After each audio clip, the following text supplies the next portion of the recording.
again, we have a lot of aging people aging out. They've built old programs.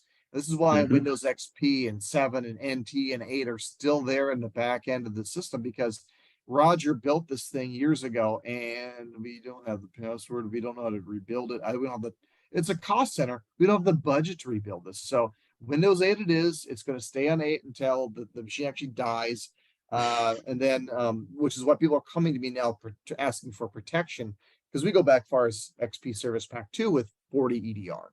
Mm-hmm. So with that being said, that's a big issue. So again, the cost center, but it also becomes down to, one is we have more things to protect, and we get into what's called the cybersecurity skills gap. We have more things to protect, less budgets, and then we have more things for people to do than they can actually do them. And we tend to develop, then we say, oh, add this automation tool, add this tool, and do this. Then we develop a thing called the ghost SOC. This is where we have all these ideas and all these ambitions and all these things that we want to do, but we just don't have the people to do them. And Yeah. in reality, to actually have a real SOC, studies show, Gartner states, you need 12 or more people to run a SOC, which Mm-hmm. is why I'm also on the managed services side, trying to provide managed services. But so let me ask you that question. What are you seeing and what are you hearing about staffing shortages, and what can we do about them? I mean, it's very challenging because I think, so one of the things that we've seen more of is the rise in like the apprenticeship and internship programs. And it's actually become something that's kind of personal for me because my younger cousin is in college now. And fortunately, with me being in the space, I'm able to refer her to some people who can help her. But as you're talking about school, we have some schools that do everything the right way, and then some schools that maybe that are a little lacking in their approach. So unfortunately, she's at the latter where I'm trying to find some resources to help her there. We are working with your team in Alabama actually to assist a community college that is going to build out some programs and some resources, train up their professors, make sure they're at the cutting edge of what's going on out there, and then make sure they're passing that information down to their young people.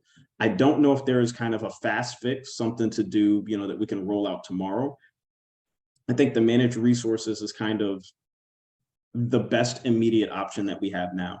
And I know for some folks, people do like managed services. They're comfortable with that. I mean, a lot of folks utilize email in some way, shape, or form. So whether or not you're comfortable with cloud and managed solutions, a lot of folks are using them in some way.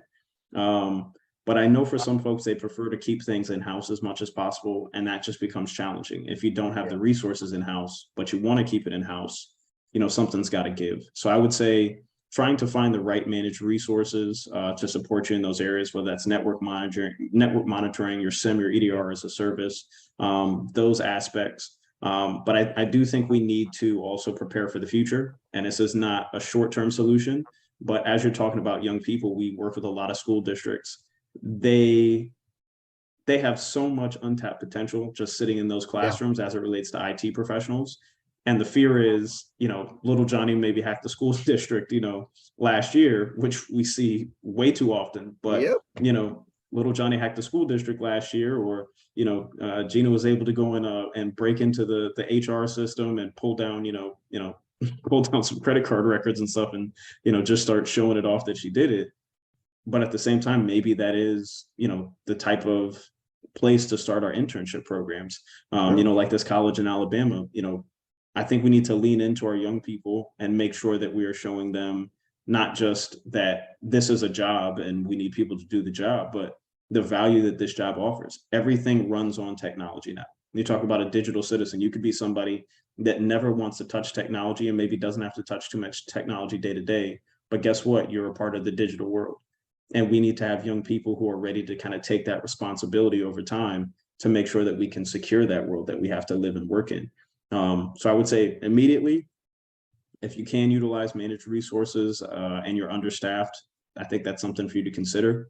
But long-term, if you can find an opportunity to be a mentor, or if you're part of an organization that would allow for an apprenticeship or intern program, I would say, give that a shot and be open to it, because we need way more people in this profession than what we currently have and what we projected to have over the course of the next 10 years. There's too much work and not enough people.